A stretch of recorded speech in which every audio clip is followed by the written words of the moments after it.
بڑا simple formula ہے اور یہ سائنٹیفک ہے. یہ فارمولا سائنٹیفک ہے, ٹیسٹڈ ہے. دنیا میں بہت سارے کونے, بہت سارے ایسے ملک ہیں جس کے اندر اس کو ٹیسٹ کیا گیا ہے اور بڑا کامیاب ثابت ہوا ہے. 90% کامیابی کا اس کا ریشو ہے جو فارمولا میں اب آپ کے سامنے رکھنا چاہتا ہوں. فرسٹ اس کا سٹیپ جو ہے نا, اس کو کہتے ہیں کیلکولیٹ یور منتھلی ایکسپینس. آپ نے اپنے مہینے کا خرچہ جو ہے اس کو کیلکولیٹ کرنا آپ نے, ٹھیک ہے. جب آپ اس کو کیلکولیٹ کر لیں گے تو اس کو آپ نے 1.3 سے ملٹیپلائی کر دینا. 1.3 سے ملٹیپلائی, سائنٹیفک ہے, میتھمیٹیکل ہے. مثلا فرض کر لیں کہ آپ کا خرچہ ₹1,00,000, آپ کا خرچہ ₹1,00,000 مفتی صاحب. آپ نے اس کو ضرب دینی ہے 1.3 سے, تو کتنا ہو جائے گا وہ 1,30,000 ہو جائے گا, ٹھیک ہے. تو آپ کا ہو گیا 1,30,000. 1,30,000 کو آپ نے 12 سے ضرب دے دینا.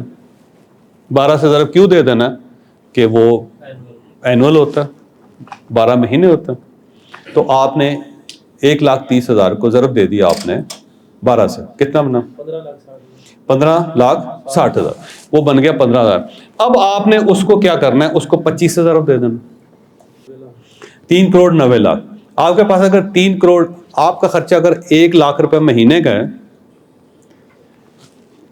اور آپ نے اگلے 25 سال اسی خرچے کے ساتھ بغیر کام کیے ہوئے زندگی گزارنی ہے, تو آپ کو کتنے پیسے چاہیے ہوں گے 3 کروڑ 90 لاکھ. مہربانی بیٹا.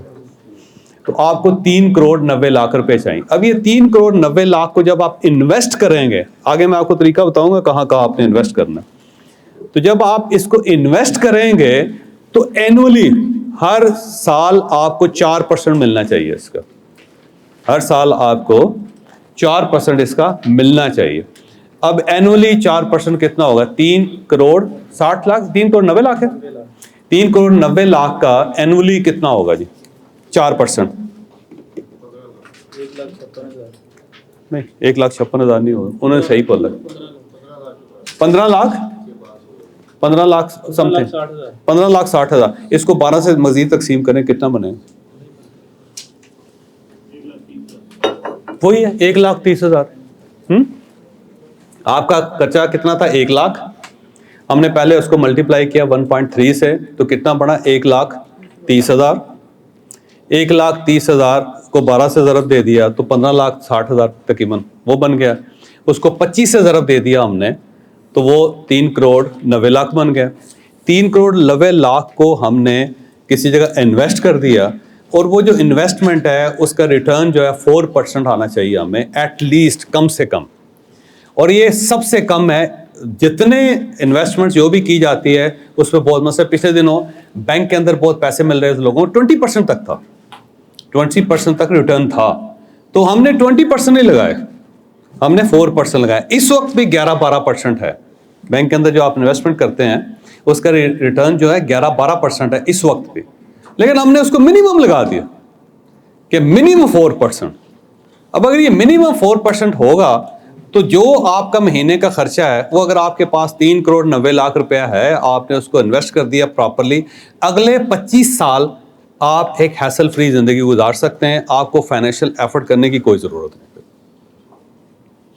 بڑا سمپل فارمولہ ہے, کوئی مشکل فارمولہ نہیں. میں آپ کو اس کی ایک ایگزامپل اور دے دیتا ہوں, آگے چلیے گا.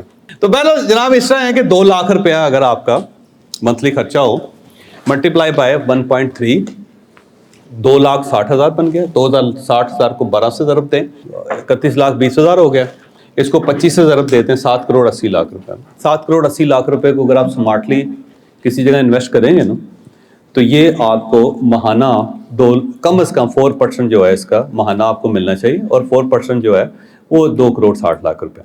یعنی آپ صرف اتنا خرچہ جتنا ہے اس کو ذہن میں رکھ کے اگر آپ اس کو انویسٹ کریں گے تو آپ کو مہینے میں اتنے پیسے ملنے شروع ہو جائیں گے جس سے آپ اس لائف سٹائل کو انجوائے کر سکتے ہیں جو آپ. اب یہ سوال یہ ہے کہ 1.3 کیوں ہے, اس کو وہیں 1 اتنا ہی رکھنا چاہیے تھا. یہ 1.3 انفلیشن ہے.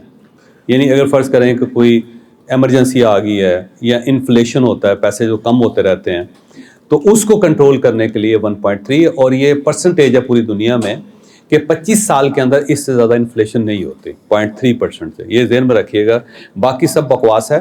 اور فگرز ہیں اور صرف ڈرانے کے لیے لوگوں کو. کیونکہ اگر یہ انفلیشن ڈبل ہو جائے گی 1.3 سے ہو جائے گی تو سوسائٹی کولیپس کر جائے گی. جیسے افغانستان کے اندر ہوئی تو ان کی کرنسی کولیپس کر گئی ساری. اس سے زیادہ نہیں ہو سکتی, 0.3% سے زیادہ نہیں ہو سکتی, یاد رکھیے گا. اس کا کوئی نہیں ہو. مثلا اگر زیادہ ہوگی نا 1.3 سے تو پھر ہم آٹا نہیں کھا سکیں, ختم ہو جائے گا پاکستان. اتنا ہی ہوتا ہے, یہ ذہن میں رکھیں. ہم یہ کہتے ہیں نا کہ دیکھیں جی وہ چیزیں ڈبل ہو گئیں, تو میں کہتا ہوں آمدنی بھی تو ڈبل ہوئی نا تمہاری. اگر پہلے ایک جوتا 300 روپے کا بیچتے تھے تو اب 600 کا بھی تو بیچ رہے ہو نا, اسے مٹیریل مہنگا ہوا ہے. تو اب انفلیشن تو زیرو ہوئی نا, پھر انفلیشن تو پھر زیرو ہوگی نا جی. مثلا آپ کیا کر رہے ہیں مفتی صاحب کہ آپ ایک بچے کو پڑھا رہے ہیں, آپ اسے لے آئیں 1000 روپیہ, 1000 روپے سے آپ اپنا کام چلا رہے ہیں, ٹھیک ہے. اب جو کام چلنا ہے نا بند ہو گیا 1000 روپے سے, ٹھیک ہو گیا. آٹا مہنگا ہو گیا, گھی مہنگا ہو گیا, چینی مہنگی ہو گئی, کپڑے مہنگے ہو گئے, ٹرانسپورٹیشن مہنگی ہو گئی, پیٹرول مہنگا ہو, ٹھیک ایسا ہی ہے نا.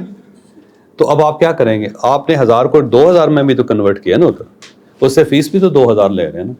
اچھا وہ آپ کیلکولیٹ نہیں کر رہے, ادھر سے رونا پیٹنا چل رہا ہے سارا کہ پیٹرول بڑا مہنگا ہو گیا, روٹی بڑی مہنگی ہو گئی جی, دیکھو جی میں آٹا بڑا مہنگا ہو گیا.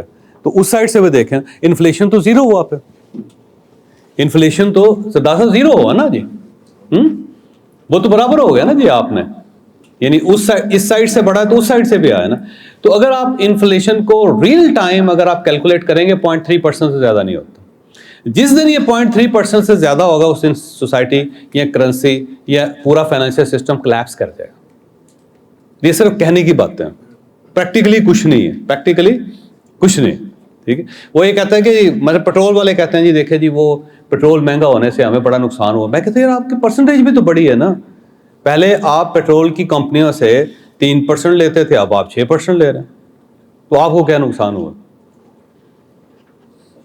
کیا خیال ہے نا. گورنمنٹ کا امپلائی یہ کہتا ہے جی کہ اب گیس کے پیٹرول کے پیسے بڑے بڑھ گئے ہیں جی, تو بجلی کے پیسے بڑے بڑھ گئے ہیں, تو ہماری تنخواہوں میں اضافہ کیا. جو میں کہتے ہیں 15% اضافہ بھی تو ہوا ہے نا ساتھ, اس کو کیوں نہیں کیلکولیٹ کر رہے, اس کو بھی تو کیلکولیٹ کرو نا, اس کو نہیں کرتے. یہ مسئلہ. لہٰذا یہ دیکھیے گا کہ 0.3% جو ہے نا اس سے زیادہ انفلیشن کوئی نہیں ہوتی پریکٹیکلی. باقی ساری باتیں ہیں. اگر آپ کا سورس آف انکم بھی ختم ہو گیا تو پھر تو ظاہر مسئلہ بن گیا. اب یہ سارا کر کے 7 کروڑ 80 لاکھ روپے اگر آپ کے پاس ہو, اور اگر آپ اس کو اسمارٹلی کسی جگہ پہ انویسٹ کر دیں تو آپ کو ہر مہینے 2,60,000 روپیہ ملنا چاہیے. اور اگر نہیں مل رہا تو پھر اس کا مطلب ہے آپ کی انویسٹمنٹ ٹھیک نہیں, پھر آپ نے اس کو غلط انویسٹ کر دیا ہے. آپ اپنے ایسٹس کو انویسٹمنٹ کہہ رہے ہیں, ایسٹس کو انویسٹمنٹ کہہ رہے ہیں. ایسٹس اور انویسٹمنٹ میں زمین آسمان کا فرق ہوتا ہے. ایسٹس کیا ہوتے ہیں, لائبلٹیز ہوتی ہیں. آپ نے ایک پلاٹ خرید لیا, پڑا ہوا ہے, بس وہ انتظار کر رہے ہیں اس کے مہنگے بکنے کے, وہ آپ کو کما کے کچھ نہیں دے گا. اور یہ ہے ایسٹ جو آپ نے رکھا ہوا ہے. اور انویسٹمنٹ یہ ہے کہ جو امیڈیٹلی آپ کو پیسے دے گا.